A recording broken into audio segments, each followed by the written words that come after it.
En 1993 se conoció el resultado sobre las competencias de escritura y de comprensión lectora de los estudiantes que habían ingresado a la universidad.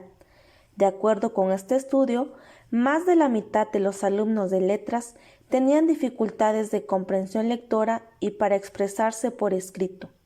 La conclusión corroboraba la hipótesis que los estudiantes no habían tenido acceso en las etapas previas de su educación al desarrollo de las competencias de comprensión y de producción de textos indispensables para enfrentar con éxito los estudios superiores. La hipótesis sobre qué o quiénes eran los responsables de esa situación eran muy variadas. El avance de la cultura audiovisual, los cambios en el sistema de creencias respecto del valor de la educación, las condiciones de trabajo cada vez más desfavorables para los docentes, junto con la pérdida del reconocimiento social de su tarea. Dada la situación, en estos últimos años el rumbo de la lengua como asignatura, los contenidos y las estrategias didácticas tienen el objetivo de formar usuarios competentes de la lengua y desarrollar hábitos lectores y escritores, y afición a la lectura y a la escritura.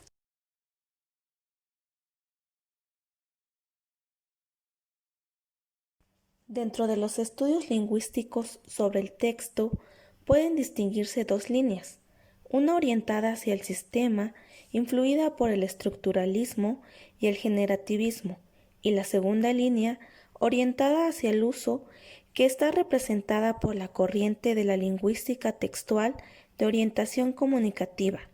Se interesa por describir los textos reales y explicar las funciones que cumplen en los distintos ámbitos de la interacción social. A mediados de los 60, la lingüística del texto centró la atención en los fenómenos que excedían el marco oracional, la semántica.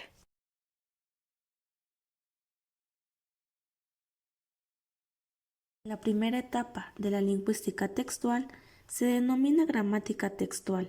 Se caracteriza por estar influida por el estructuralismo y el generativismo. Esta teoría explica la coherencia interna de los textos en términos gramaticales. Atiende únicamente a los rasgos internos del texto y no toma en cuenta aspectos contextuales como las funciones que pueden cumplir los textos, los roles del emisor y del receptor, etc. En la segunda fase, iniciada en los años 70, se critica el reduccionismo.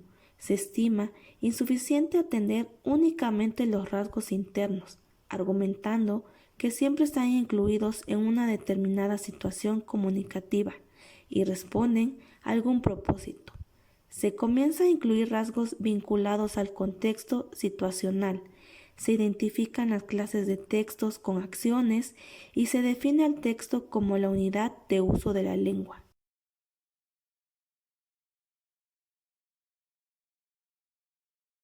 Conocer las diferencias entre las distintas líneas de estudio del lenguaje es de sumo interés para poder optar reflexivamente por aquella que más se adecue al enfoque que se ha seleccionado cuando se trata de trabajar con textos.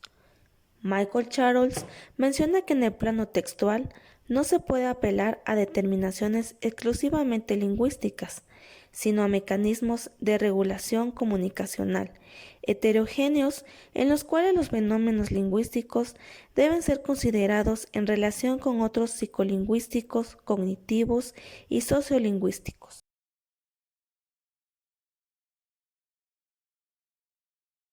Surge dentro de la línea de la lingüística textual centrada en lo comunicacional que incorpora aportes de la semántica generativa, la ciencia cognitiva y la pragmática.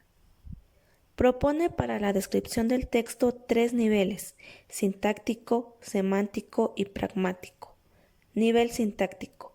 Se analizan las formas en que se organizan los contenidos de los diferentes tipos de textos que circulan dentro de un determinado contexto sociocultural. Esas formas o esquemas las denomina superestructuras. Permite investigar cómo está organizado el contenido para dar cuenta de un tema, cómo lo presenta, lo desarrolla y de qué modo lo cierra, Es una estrategia didáctica interesante, ya que vincula las operaciones de la lectura a las de la escritura. Nivel semántico. Se analizan relaciones de significado que se establecen a través de las secuencias de oraciones y los conectores. La comprensión del texto no depende únicamente de la información explícita proporcionada por la coherencia, sino que intervienen además los conocimientos previos que el lector almacena en su memoria y que se activan durante el proceso de lectura. Este modelo considera que la coherencia es un fenómeno complejo.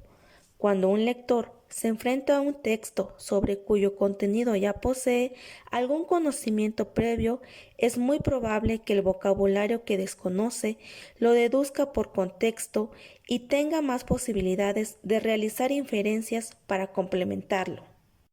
El éxito de las estrategias en relación con las expectativas de logros depende en gran medida de la intervención docente. Otra de las nociones relacionadas con la comprensión lectora a partir del modelo de Van Dyck es la de la macroestructura semántica, que se define como la reconstrucción teórica de nociones como tema o asunto del discurso. Estas operaciones de resumen se realizan sobre una serie de reglas que se denominan macroreglas. Mediante su aplicación se reduce la información de tres formas diferentes: por supresión, generalización y por construcción. Finalmente, este modelo incorpora la noción de función textual, que proviene de la pragmática, ciencia que analiza las acciones que se cumplen a través del uso del lenguaje y que se ocupa de investigar los actos de habla.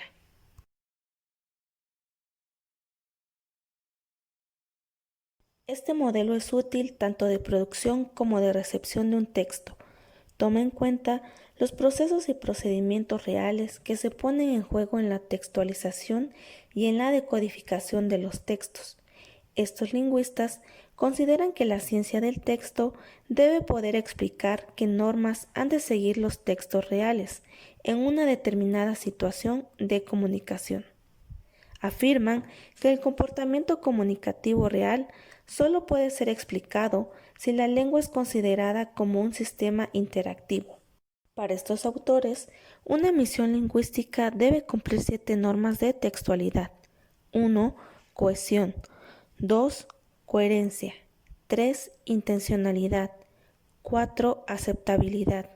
5. Informatividad. 6. Situacionalidad. 7. Intertextualidad. Estos criterios aportan una serie de conocimientos y de reflexiones para romper con muchos de los estereotipos que circulan en torno al campo de la enseñanza de la lengua.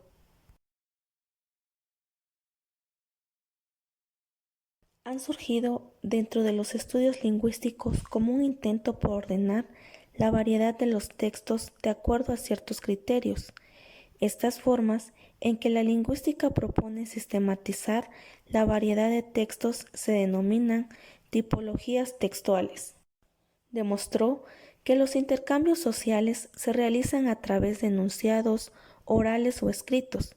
Denominó a las unidades que se emplean en el intercambio comunicativo géneros discursivos y propone una clasificación amplia al distinguir entre géneros primarios y secundarios.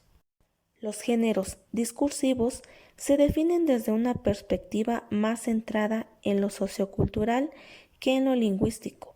Dentro de los estudios lingüísticos se diferencia clase textual de tipo textual. Clase textual se aplica a las clasificaciones empíricas. Tipo textual se concibe como una categoría ligada a una teoría para la clasificación científica de textos. Todo miembro de una comunidad lingüística se enfrenta a un universo de textos que no son estables, pueden desaparecer, así como aparecer otros nuevos. Su permanencia se relaciona con las necesidades comunicativas que van teniendo o dejando de tener los usuarios de la lengua en diferentes contextos históricos y culturales.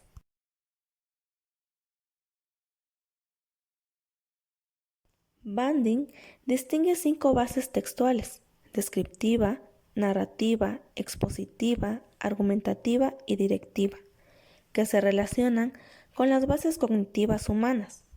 Considera que cada uno de estos tipos textuales se vincula con distintas formas de la capacidad humana de conocimiento. Werlich instala la noción de secuencia dominante. Menciona que un texto puede contener secuencias de diferentes tipos.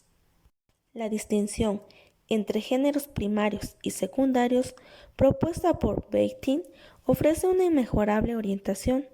Existen otros modelos de clasificación de textos enmarcados en la lingüística de orientación comunicacional, que, al considerar que una tipología debe reflejar el saber general de los hablantes, adoptan más de un criterio para clasificar. Es importante conocer las diversas tipologías, ya que permiten al docente evaluar los alcances de cada una, seleccionar la más pertinente en relación a los objetivos que se plantea o propone una combinación de diferentes clasificaciones. A manera de conclusión, es conveniente que el punto de partida de las actividades de clasificación de textos esté orientado a que los alumnos descubran que tienen saberes sobre clases textuales y que transformen ese conocimiento natural en un conocimiento reflexivo. El objetivo es que la clasificación no se convierta en un contenido a enseñar, sino en una de las prácticas que se pueden realizar con textos, en una de las formas de desarrollar las habilidades de comprensión lectora y favorecer operaciones de pensamiento ligadas a la formación de conceptos.